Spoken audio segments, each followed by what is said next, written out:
ഇന്ധനവില വർധനയിൽ നട്ടം തിരിയുകയാണ് സ്വകാര്യ ബസ് മേഖലയിലെ ജീവനക്കാർ. രണ്ടാഴ്ചക്കിടെ ഡീസലിന് 8 രൂപ വർദ്ധിച്ചതോടെ സർവീസുകൾ നിർത്തിവെക്കേണ്ട സാഹചര്യമാണെന്ന് ബസ് ഉടമകൾ പറയുന്നു. പുതിയ സർക്കാർ KSRTC ബസ്സിൽ സ്ത്രീകൾക്ക് സൗജന്യ യാത്ര പ്രഖ്യാപിച്ചതിൽ ആശങ്കയുണ്ടെന്നും സ്വകാര്യ ബസ് ഉടമകൾ പറയുന്നു. രാജ്യത്ത് ഇന്ധനവില വർധന തുടർന്നാൽ സംസ്ഥാനത്ത് സ്വകാര്യ ബസ് മേഖല പ്രതിസന്ധിയിലാവും. ഭാരിച്ച റോഡ് ടാക്സ്, കളക്ഷൻ കുറവ്, മെയിന്റനൻസ് ചെലവ് എന്നിവയെല്ലാം കാരണം സ്വകാര്യ ബസ് വ്യവസായം വലിയ നഷ്ടത്തിലാണ്. അതിനിടെ ഡീസൽ വില വർദ്ധിച്ചത് കനത്ത പ്രഹരമാണ് മേഖലയിൽ ഉണ്ടാക്കിയിരിക്കുന്നത്. സാമ്പത്തിക നഷ്ടം താങ്ങാൻ കഴിയാത്ത സാഹചര്യത്തിൽ നട്ടം തിരിയുകയാണ് സ്വകാര്യ ബസ് മേഖലയെന്ന് കോഴിക്കോട് ജില്ലാ bus operator association president KT Vasudevan പറഞ്ഞു. ഒരു ബസ്സിന് ഒരു വർഷത്തിൽ 1,20,000 രൂപ ഞങ്ങൾ ടാക്സ് ഇനത്തിൽ ഗവൺമെൻറ്റിലേക്ക് കൊടുക്കുന്നുണ്ട്.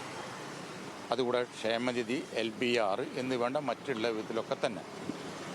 അങ്ങനെ വരുന്ന സമയത്ത് ഈ ഗവൺമെൻറ്റിന് ഇപ്പോൾ ഡീസൽ വിലയിലുണ്ടാകുന്ന നീതി ഒരു 22-23% പോലും ഗവൺമെൻറ് കിട്ടുന്നുണ്ട്. അങ്ങനെ വരുമ്പോൾ ഒരു ബസ്സിൻ്റെ അകത്ത് ശരാശരി 100-120 അടിക്കുന്ന ബസ്സുണ്ടല്ലോ, ഒരു 80 ലിറ്റർ കൂട്ടുകയാണെങ്കിൽ ഏകദേശം 2,000 രൂപൻ്റെ ചോട ഡീസൽ ഇനത്തിൽ മാത്രം തന്നെ ഗവൺമെൻറ്റിലേക്ക് ഞങ്ങൾ കൊടുക്കുന്നുണ്ട്. ഞങ്ങൾ ഈ മേഖലയിൽ ഒട്ടനവധി ആളുകളും 10, 45, 50, 60 വയസ്സുള്ള ആളുകളാണ്. ഇതുകൊണ്ടാണ് ഈ ഉപജീവനം നടത്തുന്നത്. ഇനിയൊരു മേഖലയിലേക്ക് ഞങ്ങൾക്ക് കടന്നു പോകാൻ കഴിയില്ല.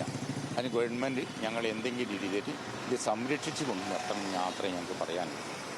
പുതിയ സർക്കാർ KSRTC ബസ്സിൽ സ്ത്രീകൾക്കുള്ള സൗജന്യ യാത്ര അടുത്ത മാസം 15-ന് ആരംഭിക്കാനിരിക്കെ കടുത്ത ആശങ്കയിലാണ് സ്വകാര്യ ബസ് ജീവനക്കാർ. KSRTCയിൽ സൗജന്യ യാത്ര നടപ്പാക്കിയാൽ സ്വകാര്യ ബസ് മേഖല തകരും. 60% സ്ത്രീ യാത്രക്കാരാണ് സ്വകാര്യ ബസിന്റെ പ്രധാന വരുമാനം. അതില്ലാതായാൽ പ്രതിസന്ധിയിലാകുമെന്ന് ബസ് ഉടമകൾ.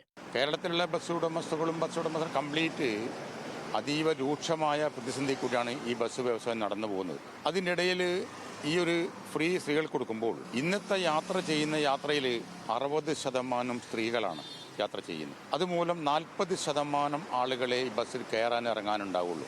ഞങ്ങളിവിടെ 30,000-ൽ പരം തൊഴിലാളികൾ ഈ ബസ് കൊണ്ട് ജീവിക്കുന്നുണ്ട്. 8,000 ബസ്സുകൾ നടത്തി ജീവിക്കുന്ന ഒരു വിഭാഗമാണ് ഇതിൻ്റെ ഉടമസ്ഥന്മാർ.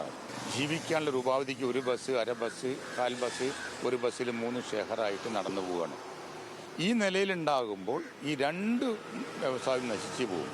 സ്വകാര്യ ബസ് മേഖലയിലെ പ്രതിസന്ധി മുഖ്യമന്ത്രിയെ ധരിപ്പിച്ചതിനാൽ അനുകൂല നടപടി ഉണ്ടാകുമെന്ന പ്രതീക്ഷയിലാണ് ബസ് ഉടമകളും ജീവനക്കാരും. ചാർജ് വർധന അടക്കം ഉൾപ്പെടുത്തി സ്വകാര്യ ബസ് വ്യവസായം സംരക്ഷിക്കാൻ സർക്കാർ പ്രത്യേക പാക്കേജ് പ്രഖ്യാപിക്കണമെന്നാണ് ഇവരുടെ ആവശ്യം. ന്യൂസ് മലയാളം, കോഴിക്കോട്.